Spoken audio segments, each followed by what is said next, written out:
मंडळी, ऑपरेशन सिंदूर दरम्यान भारत आणि पाकिस्तान यांच्यामध्ये अमेरिकेचे राष्ट्राध्यक्ष डोनाल्ड ट्रम्प यांच्या मध्यस्थीची गरज नव्हतीच असं परखड मत अमेरिकेतले खासदार पण मूळचे सांगलीचे असे श्री ठाणेदार यांनी व्यक्त केलंय।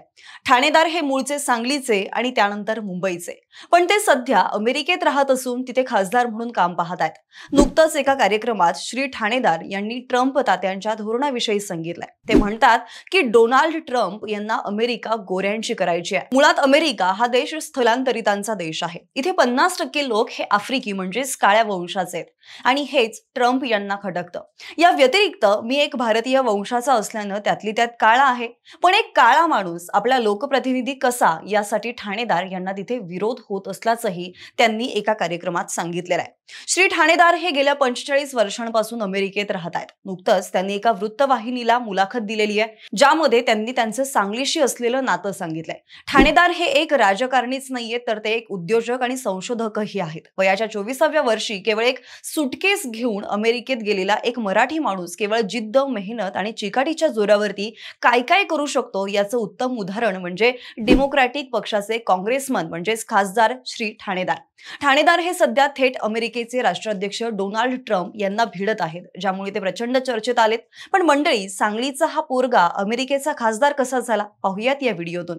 नमस्कार, मी मयुरी कराडे आणि तुम्ही पाहताय विषयच भारी। मंडळी, श्री ठाणेदार यांना बऱ्यापैकी लोक मूळचे बेळगावचे समजतात, पण तसं नसून ठाणेदार यांचं मूळ हे आपल्या सांगलीचं आहे। सांगलीचं डिग्रस हे त्यांचं गाव, जिथे आजही त्यांचं जाणं येणं होतं। डिग्रस मध्ये असणाऱ्या गणपतीच्या देवळाच्या शेजारी त्यांच्या आजोबांचं तांदळाचं दुकान होतं। शिवाय त्यांचे काही नातेवाईक आजही सांगलीमध्ये राहतात। त्यानंतर ठाणेदार यांच्या आई देखील कोल्हापूरच्या आहेत। त्यानंतर पुढे शिक्षणासाठी ते बेळगावला गेले आणि तिथेच स्थायिक झाले। आजही ठाणेदार इथे आले की सांगली, कोल्हापूर, इचलकरंजी आणि बेळगावला जातात। ठाणेकर यांच्याबद्दल अभिमानाची गोष्ट सांगायची झाली तर वयाची 45 वर्ष अमेरिकेत राहून सुद्धा त्यांचं मराठी प्रति असलेलं प्रेम, मराठी संगीताची आवड, नाटकाची आवड आणि उत्कृष्ट मराठी खरंच वाखाणण्याजोग आहे। श्री ठाणेदार हे 24व्या वर्षी अमेरिकेत गेले आणि सध्या तिथलेच ते नागरिक बनलेले आहेत। बेळगावातल्या एका गरीब घरात श्रीनिवास ठाणेकर यांचा जन्म झाला। घरात एकूण 6 भावंड, त्यातलं तिसरं अपत्य असलेल्या ठाणेदार यांचे वडील दिवाणी न्यायालयात वरिष्ठ लिपिक म्हणून काम करायचे, तर आई साधी गृहिणी होती। त्यात ठाणेदार 14 वर्षांचे असताना त्यांचे वडील सेवानिवृत्त झाले। त्यामुळे पुढचं शिक्षण कसं पूर्ण करायचं हा त्यांच्या समोरचा एक भला मोठा प्रश्न होता। यासाठी त्यांनी बारीक सारीक कामं करत आपलं पुढचं शिक्षण सुरू ठेवलं। त्यांच्या अधिकृत वेबसाईटवरती दिलेल्या माहितीनुसार त्यांच्या लहानपणी घरची परिस्थिती खूप हालाकीची होती। ना घरात पाण्याचा नळ होता, ना लाईट। 2 वेळच्या जेवणाची भ्रांत असलेल्या ठाणेदार कुटुंबाला पोटाची खळगी भरण्यासाठी खूप अपार कष्ट करावं लागत होतं। असं करत करत त्यांनी BSc पर्यंतचं शिक्षण पूर्ण केलं। नंतर त्यांना बँकेत कॅशियरची नोकरी मिळाली, पण विज्ञान शाखेतून शिक्षण घेतलं आणि आता बँकेत नोकरी करायची असा प्रश्न त्यांना मनात सतावत होता। त्यामुळे त्यांनी अजून शोधाशोध केली आणि शेवटी त्यांना मुंबईत भाभा ॲटॉमिक रिसर्च संस्थेत नोकरी मिळाली। तिथेही श्रीनिवास यांनी बॉसच्या इच्छेविरुद्ध जाऊन MSc शिक्षण पूर्ण केलं। आता MSc झालीये म्हटल्यावरती प्रमोशन तर पाहिजेच, पण जेव्हा ठाणेदार प्रमोशन मागायला गेले तेव्हा मात्र थेट तुमची डिग्रीच अनधिकृत आहे असं सांगून त्यांना प्रमोशन द्यायला नकार दिलेला होता। पुढे हाच राग मनात ठेवून आणि काहीतरी करण्याची जिद्द ठेवून त्यांनी अमेरिकेला जाण्याचा निर्णय घेतला।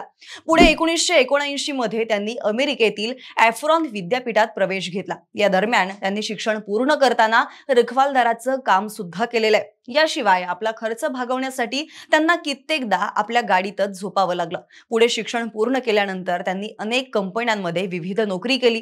त्यानंतर स्वतः एक औषध कंपनी स्थापन केली। 1997, 2007 आणि 2016 मध्ये अर्न्स्ट अँड यंग कडून त्यांना एंटरप्रेन्युअर ऑफ द इयर हा पुरस्कार सुद्धा देण्यात आला।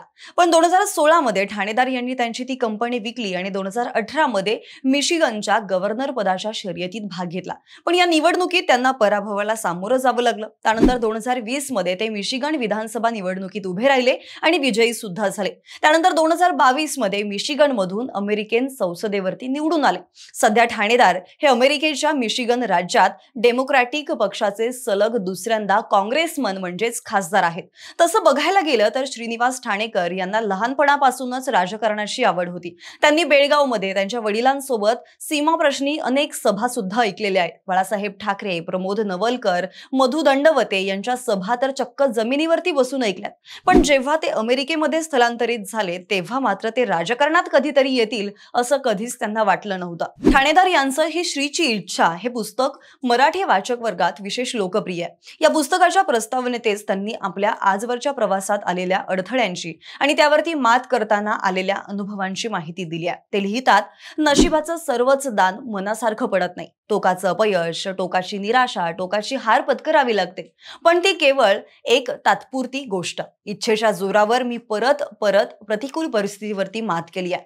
श्री ठाणेदार हे अमेरिकेतील पहिले मराठी खासदार आहेत. त्यांची 2020 मध्ये मिशिगन राज्यातून हाऊस ऑफ रिप्रेझेंटेटिव्ह मध्ये निवड झाली. तेव्हा एकूण 93% मतं मिळवून ते विजयी झालेले होते. विशेष म्हणजे त्यांनी याआधी 2 वर्षांपूर्वी गव्हर्नर पद सुद्धा सांभाळलेलं होतं.